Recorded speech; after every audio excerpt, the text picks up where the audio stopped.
Welcome to Middle Age Can Be Your Best Age, the show designed to help make middle age your prime time of life by defying the notion that once you reach 40, 50, or even 60 years old, your crowning achievements are all behind you. Regardless of whether you're just approaching 40 or firmly entrenched in your middle years, it's time to launch your very own personal journey toward a joyful and purpose-filled second half of life.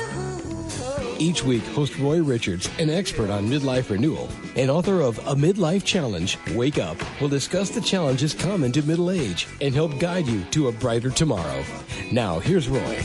Well, we've been talking about empty nesting, and one thing that a lot of people like to do as empty nesters is travel. But there's also a lot of people who get caught in a rut and don't really want to travel that much. They say, well, we're too old, or they say it's too expensive. And, of course, another common excuse for not taking international travel is all the terrorism in the world. And people don't want to take the chances to go overseas anymore in a lot of areas of the world, certainly. But I've got a guest here today that not only is an expert on travel, but he actually has been there and done that, because at age 62, following the loss of his loving wife of 40 years, he took what he called a gap year, took 365 days, and just took off around the world backpacking, and he called it his gap year, and he didn't have any particular purpose in mind or a destination or a timetable. He just took one day at a time, and he's here to talk about that, and he's also here to answer some of the common complaints. He says you can actually live on travel for less expense than it costs you to live at home. And secondly, that you can overcome your fears from terrorism and threats like that people are often afraid of. And it's really a wonderfully fulfilling experience that he experienced. And his name is Chris Herrmann, and he's here with us today. Hello, Chris, and welcome to Middle Age Can Be Your Best Age. Yeah, hello, Roy. It's good to be with you. Yeah, now, what in the world prompted you to take this year sabbatical and travel after the loss of your loving wife? I know you had a great experience there in Perth, Australia, a beautiful town, and we're happy with your wife, and suddenly she passed away, even though she'd had cancer for 12 years.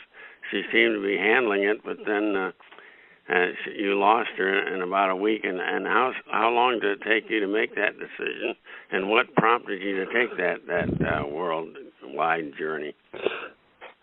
Yeah, well, certainly it did come as a shock, and it was after a period of time that I sort of came to the realization that that her life her journey had come to an end, and mine was still continuing. In fact, it was something that really stuck in my mind as she lay in her final hours. I mean, even she was struck by it, that she kept saying, "I can't believe this is happening. I can't believe it's happening." And it just stayed in my mind, and it still does to this day. It's just that point that you can't take life for granted. It can be just taken away in just a blink. And I suppose once I guess dealt as much as I could with the loss of 40 years and the great family times we had together, it was the fact that my journey was still continuing. And it was those words that stuck with me, that mine could be taken away just as quickly, and it's let's get out and just get out there and make the most of life. Yeah, so many of us go so far to protect ourselves, and then when you ask yourself, what am I really protecting myself from, and what am I gaining by continuing to live a life less than fully, just so that I won't take any risks in life, and you end up pretty much in a dead end, in a rut, as you put it. What did your 3 children think of that when you told them you were going to take off for a year, and your close friends and other extended family members? Did they think you were kind of nuts, or how did they react to that? Well, certainly some people thought I was pretty crazy because that was the whole point of doing this gap year. I wanted to do something completely different because I just wanted to break away from the normal routines of life that we all get sort of almost stuck in a rut doing. Yeah. And some people said, "Oh, you'll be back after a few months." But my kids, I guess, in some ways, I mean, they're married, have their own children, their own. I think they were sort of quietly envious that they were in the constrained with their family obligations. So they were generally quite supportive and a bit worried at sometimes some of the instances that I found myself in. But yes, overall supportive.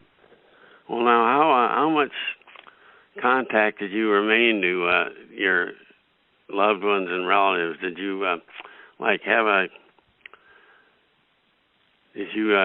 carry on a cell phone or anything like that to keep in touch, or were you pretty much out of touch with the people?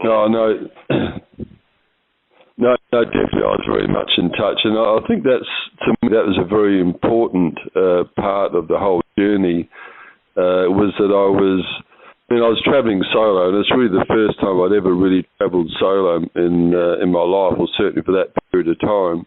And so I used quite extensively through social media and just the ability of having a smartphone where I could, readily keep in contact with my family. I mean, there's one time I was riding on the back of an elephant having a video call to my grandkids, and they say, "Oh, look, there's Papa on the back of an elephant."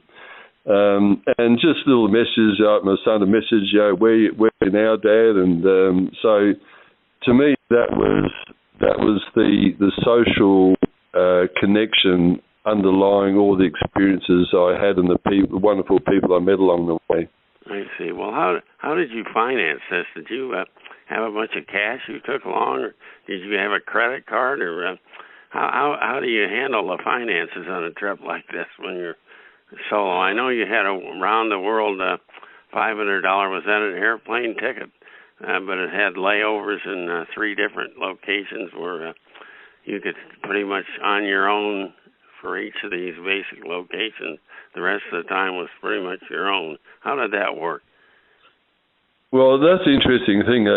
Some people said, when they heard I was taking this year-long trip around the world, they said, well, that must cost you a fortune.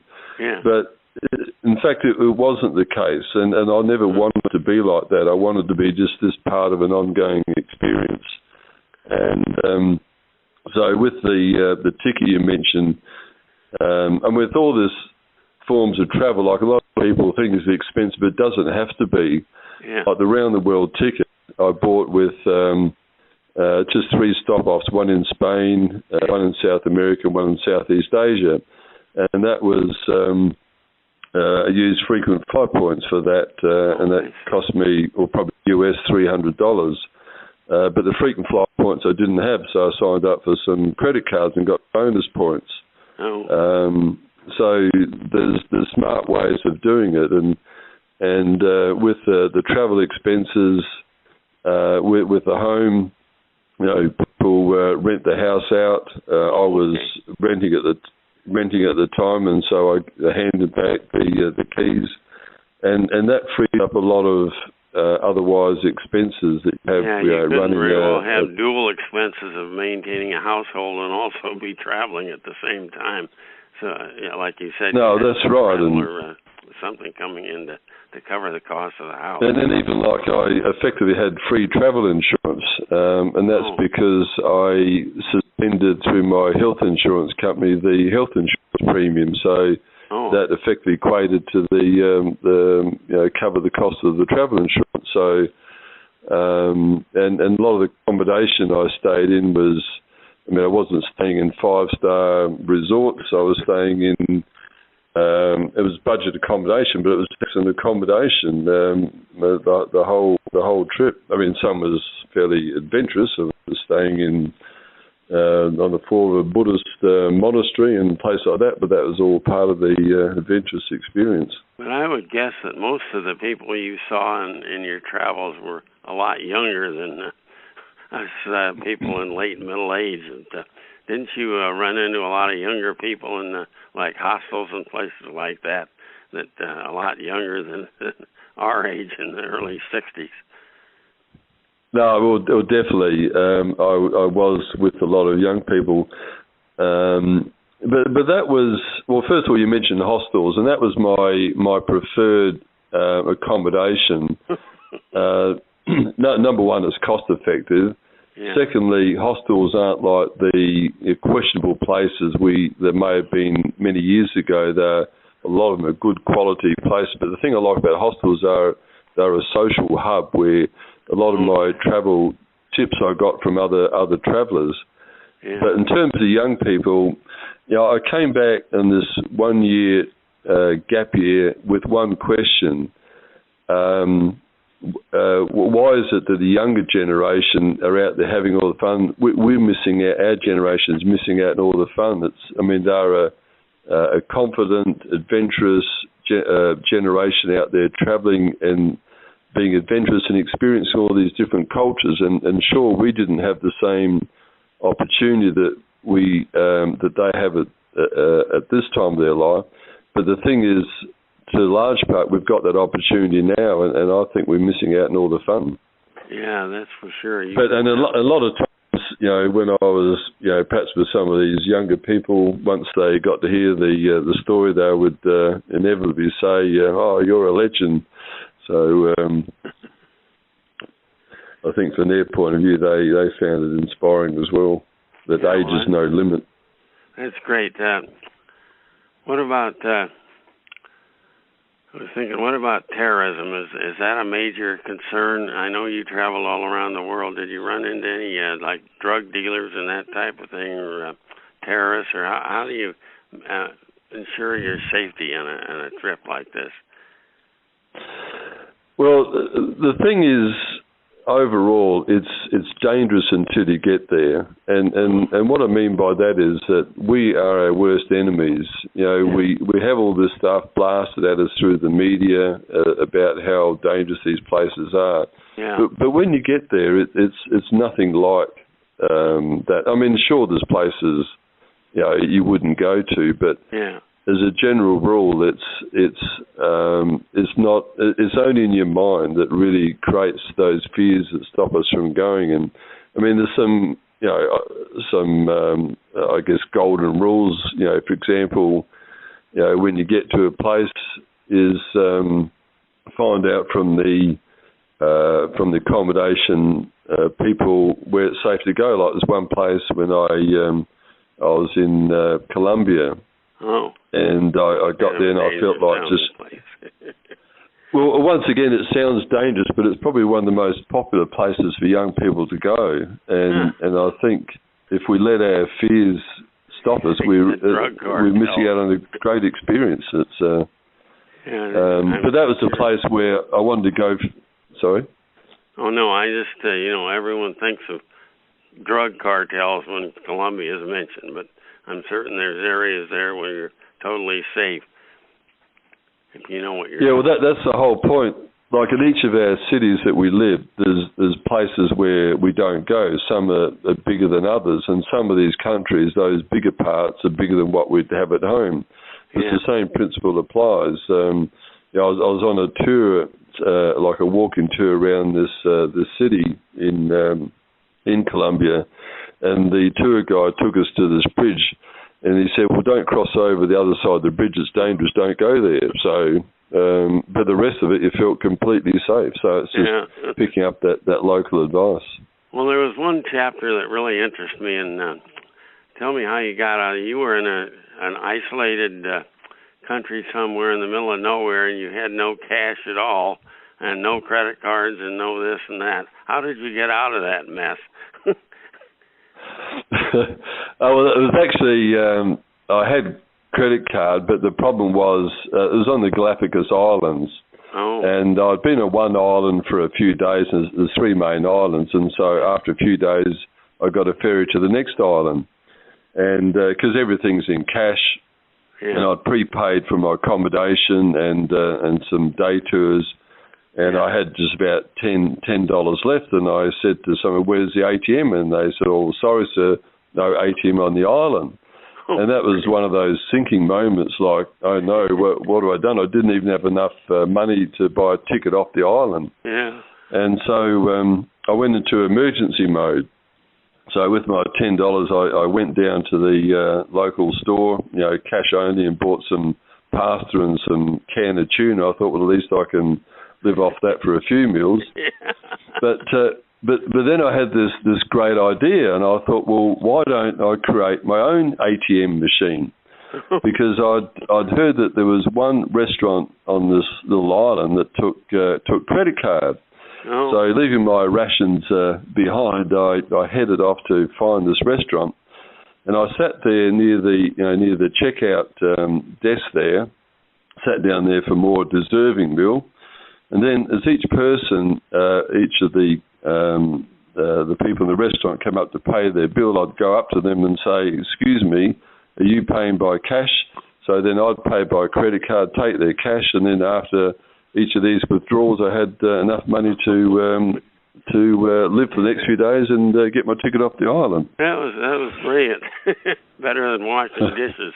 That's right. Yeah, that was on the cards there for a while. Well, tell me about your book. What's the title of the book again? And I know you had a different title, but what's the current title that we should ask for? Yeah, it's the Youthful Art of Midlife Travel, and it's the title comes from that youthful example that the need to sort of reinvigorate as we get a bit move on in life. We get a bit stuck in a rut, bit in our comfort zone, and it's just really bringing that youthfulness to be more adventurous and just to have the courage to live at travel dreams or whatever our aspirations may be. Yeah, that's great. And where's the best place someone can go to purchase your book or to preview it? Where's the best place to do that? Well, the link is Youthful Midlife Travel, so youthfulmidlifetravel.com. Oh, okay. And it's all the details there. Well, in conclusion, Chris Herrmann has done something that very few of us have done in our lives, and the courage he showed to go and do that is amazing. And I just want to say, it was a great honor talking to you, and you certainly have accomplished a lot, Chris. And probably most of us are not going to do what Chris did, but how about a place that for maybe a shorter family vacation, not a round the world tour? Any suggestions on maybe a great place for a solo visit, or maybe a spouse and you as empty nesters might turn up? What would be a good place for a trip like that? Well, see, that's the thing, Roy. You touched on a really good point. I mean, not everyone is into taking off a year and just going backpacking like I did. But the key principle to me is, I tried to work with the principle. If it felt uncomfortable, just do it. And not uncomfortable from a risk point of view, but just the fact stepping out of our comfort zone to do things we might feel uncomfortable with, and so to me that's really I guess the lesson I learned, and I know others have been inspired to do the similar sort of thing. I could tell you a couple of stories about that if you like. Yeah, sure. Great. Well, one example was I was cycling in a cycle group with some friends in Australia, in the other side of Australia, and I was just saying I was from Perth, and I did a bit of travel, and he said, I was just reading a story about you in Saturday's paper, or not about you, about a guy from Perth who went backpacking. I said, oh, that was me. Anyway, he said he went on, quite a coincidence, he went on to say how after reading the story, he texted his wife, who was away for the weekend, to say how much he appreciated her. And I thought, wow, to me, that's a great gift, that I received in return. Yeah. And there was another email I got from a lady from New Zealand, and she'd recently lost her husband, and she was in Perth, and she happened to hear the story. This is my story. It was on a segment on TV, and she said it just struck her, and she just connected with it. The next day she bought the book, and then next week she asked for a year's leave from her work, and she said, well, she's not doing the same as what I did, but it sort of inspired her to have the courage to do what she wanted to do with her form of travel, and now she's inspiring others. And to me, that's what it's all about. It's just stepping outside of our comfort zone and doing things we otherwise would let our fears stop us from doing. So anyway, back to your original question is places to go. And it's a bit out of the comfort zone, and I think Central America is some of those places. There's a lot of Americans that go to Nicaragua, for example, in a place called San Juan del Sur. Some go there for 3 months, for I guess as a snowbird type thing. Yeah. But it's a different culture, and it's cost effective. It's easy to get to from the US. Another place is Roatan Island in Honduras. I mean, Honduras sounds a scary place. In fact, a lot of it would be. But Roatan Island is a beautiful island with a lot of Americans that visit there and experience that local culture. So there's some really great opportunities, I think, just to do something a bit different and experience those local cultures. I know I found your book quite easily on Amazon.com if someone wants to look for it there. That's definitely available, either ebook or the paperback. Yeah.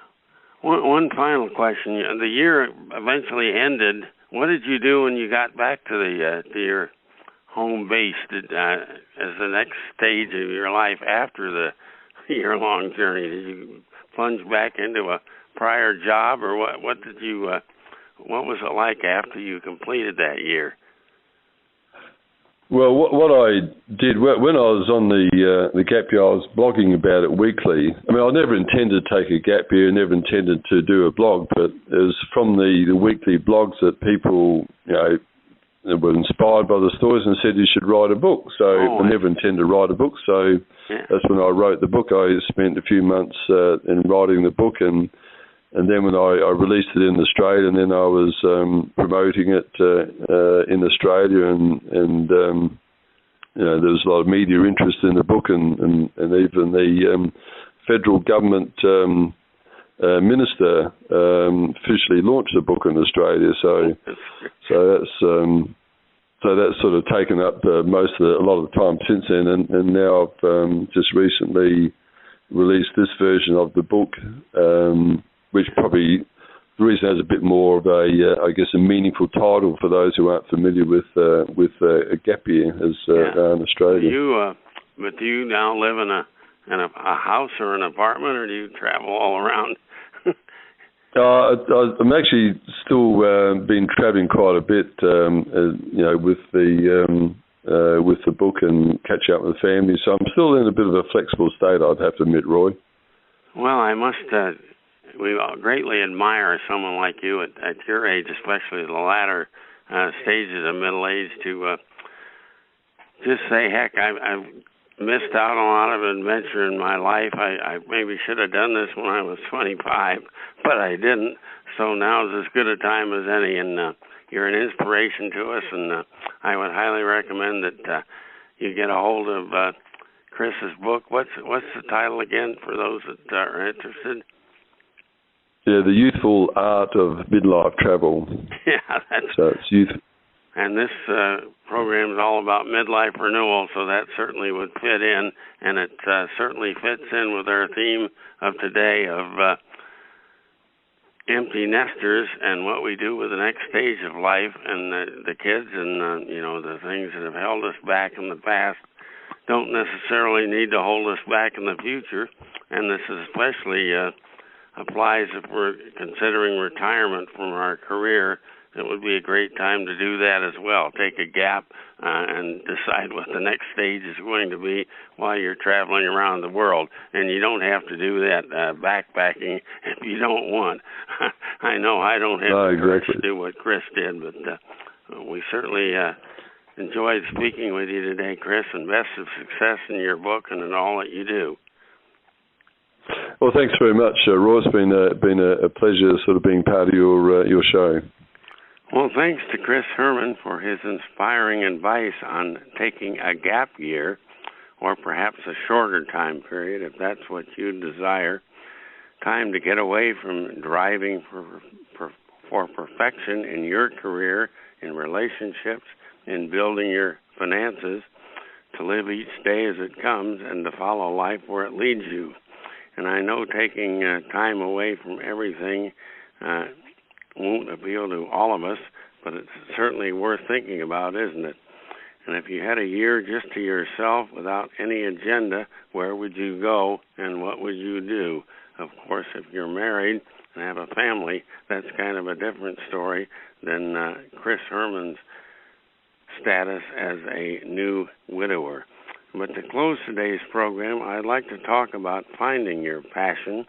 And I know many motivational authors and speakers, including me, Roy Richards, in my book, A Midlife Challenge, Wake Up, urge you to find your passion, then to alter your career or to start a new one so that your work truly fits your passion. And that makes a lot of sense. But I recently came across an article by Elizabeth Bernstein in the April 15th, 2019 Wall Street Journal, and that makes a lot of sense. In the article, she argues that small steps, not dramatic leaps, create the best path to the job that fits your dreams, the job of your dreams, in other words. She begins her article by citing the experience of Freeman Wood, who at age 5 wanted to be an explorer. He dreamed of climbing mountains, trekking through deserts, mapping some uncharted terrain. But being an adventurer isn't an easy way to pay the bills, is it? So Mr. Wood studied economics and landed a job out of school at the Chicago Board Options Exchange, and that set a path for a 30-year career in investment banking and corporate finance. Along the way, he earned an MBA and did stints at the Federal Reserve, on Wall Street, at Ford Motor Company. Hey, I used to work there, and with an investment consulting firm. And despite his success, he felt unhappy. He dreaded going to work in the morning and came home at the end of the day drained and grumpy. Sound familiar? Each step along the way seemed to be positive and moved my career in the right direction, he says, but I ended up in exactly the wrong place. I wasn't following what I was passionate about in a way that was contributing to the broader society. I know you've probably seen the ad where Nike says, just do it, but unfortunately it's not always easy. There are lucky people who identify their passion early on and find work that allows them to pursue it throughout their career, but for so many, a passionate pursuit is elusive or problematic, and some never find it. They start down another path and keep trudging forward. Welcome to the club. Others set off passionate about their work, but lose joy in it along the way, and many keep laboring so hard at work they initially love that they ultimately burn themselves out. But you can take steps to reignite or find your passion. If you inadvertently moved away from doing work you love, maybe you once did it but got promoted and now manage others, try blocking time on your calendar each week to do creative work, suggests Brad Stuhlberg. Maybe volunteer work might be an idea. Stuhlberg, by the way, is an executive coach in Oakland, California, and he's author of the new book, The Passion Paradox. And if you've never followed your passion and now want to switch gears, make a gradual change. And this is interesting. Research shows that people who quit their jobs cold turkey to follow their passion often fail. Mr. Stuhlberg says The pressure to love the new endeavor or to make money at it quickly is too high. It's really hard to perform well and deeply enjoy your work if you're doing it from a place of pressure, he says, and that makes so much sense to me. Now, Mr. Wood, the fellow we were talking about, made a plan that included a series of short-term goals. Small steps are achievable, he says. They are easier to attain, and they help you build momentum, and they build your confidence.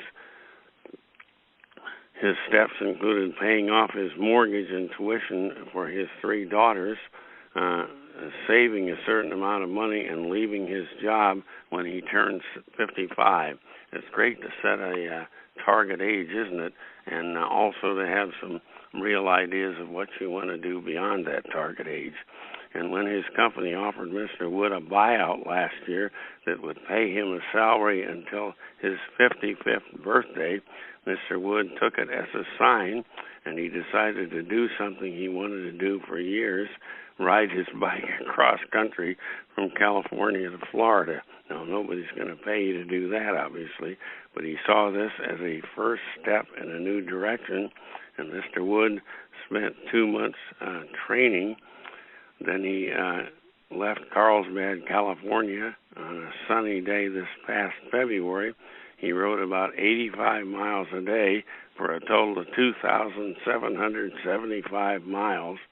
And in early April, Mr. Wood rode across a bridge in St. Augustine, Florida, and saw the Atlantic. He said he started laughing, crying, and shouting all at once. He thought a lot on the ride about what he wants to do next, and financial compensation and a senior position matter much less to him now, while working for an endowment or a foundation with a mission that aligns to his values matters more. And congratulations to Mr. Wood. But he's already felt that he's gotten back his passion, and the ride, he says, showed me how good it feels to be more yourself, he said, and it made me think, if I can do this, what else can I do? Now, I'm not suggesting you get on your bike and head for the East Coast or the West Coast or wherever and go on a coast-to-coast bike ride, but you can begin to think about how you might modify your career, making a series of small steps with some definite goals in mind, not an all-at-once break, but just little steps, measured steps to bring passion and joy back into what you do for a living. In fact, your entire daily life full of passion and joy. And just make certain that you take small steps in your preferred direction, and you have some idea what that direction is. And you don't have to quit everything cold turkey, because that just puts too much pressure on yourself to succeed as an entrepreneur or in a field you really don't know that much about. And when you get into it, it might turn out to not be so exciting after all, especially if it's outside your expertise. And often the grass always looks greener on the other side, so put your toe in the water before you jump in foolhardily. And best of success in finding your passion one step at a time. And that's our program for today. Tune in again next week on Middle Age Can Be Your Best Age. Bye for now. You've been listening to Middle Age Can Be Your Best Age, hosted by Roy Richards, an expert on midlife renewal and author of both A Midlife Challenge, Wake Up, and Wake Up, Captain and Crew, Restart Your Engines. You can learn more about Roy and his Middle Age Renewal Training System by visiting his website, middleagerenewal.com.